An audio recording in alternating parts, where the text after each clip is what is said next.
Скандалот со Кембридж Аналитика и незаконското прибирање податоци и профилирање на околу 50 милиони корисници на Facebook во корист на изборната кампања на Трамп најверојатно имало своји корени во Македонија и Албанија. Ова го пишуваат албанските медиуми, откако Guardian и New York Times објавија за скандалот во чиј центар е фирмата Кембридж Аналитика и незината фирма Керка, SLC Group.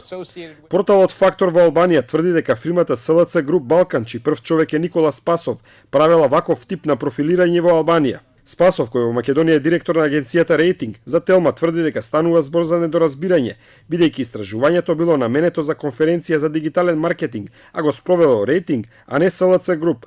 Тоа беше обично онлайн истражување на кое што корисниците самостојно го одговара и беше спроведено на 8 испитаници само за потребите на таа конференција, така да тоа е некоја веројатно нивна погрешна процена за тоа што е правено, инаку веројатно тоа е поврзано така бидејќи моето име на таа конференција меѓу другото беше презентирано како Никола Спасов, консултант за SEL Balkans од Македонија, па веројатно се виделе да направат некоја паралела. Мојот ангажман е таму како консултант и јас се бавам со политички консалтинг како што се бави мојата агенција во Македонија.